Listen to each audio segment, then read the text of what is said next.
C'était hier que l'animateur de Vendredi, Tout est permis, a décidé de rendre hommage à la France sur son compte Instagram après avoir été promu dans l'Ordre national de la Légion d'honneur. Dans son message touchant, Arthur, de son vrai nom Jacques Essebag, passe en revue son parcours personnel et professionnel, et remercie le pays qu'il a accueilli avec sa famille en 1967. Jacques Essebag, vous me connaissez sous le pseudonyme d'Arthur. Je suis né à Casablanca en 1966. En 1967, pendant la guerre des 6 jours, ma famille a quitté le Maroc en 24 heures. Sans rien. Nous avons été accueillis en France à Massy. J'y ai passé mon enfance.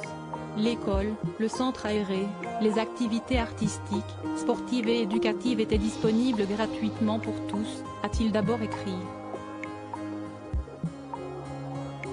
Cela fait maintenant 40 ans que l'animateur rythme le quotidien de millions de Français sur les ondes et à la télévision.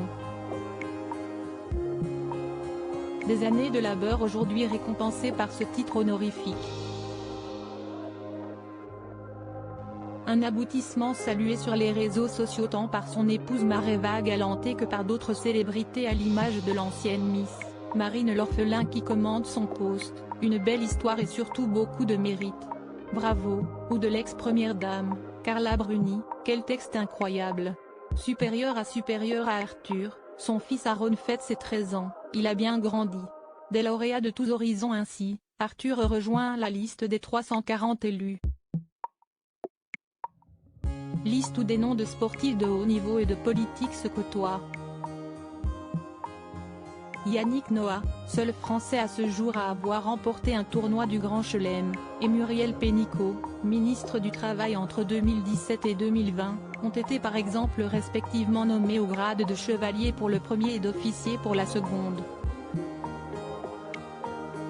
En effet, la promotion civile de la Légion d'honneur distingue chaque année, à parité hommes-femmes, depuis 2007, des personnalités pour leur mérite éminent au service de la nation. Publiée au journal officiel, elle compte 3 grades, chevalier, officier et commandeur. Arthur sera récompensé à celui de chevalier pour ses 35 ans de service rendu. Siesti avec la plus grande émotion qu'il a conclu son message de remerciement par un hommage à la France, c'est un immense honneur. Je n'oublierai jamais ce que la France a fait pour moi. De la main tendue en 1967 aux portes qu'elle m'a ouvertes tout au long de ma vie. La France a changé mon destin.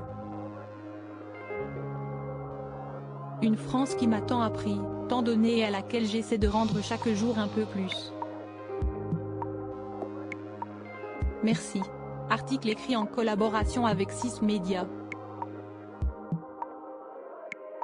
Crédit photo, panoramique.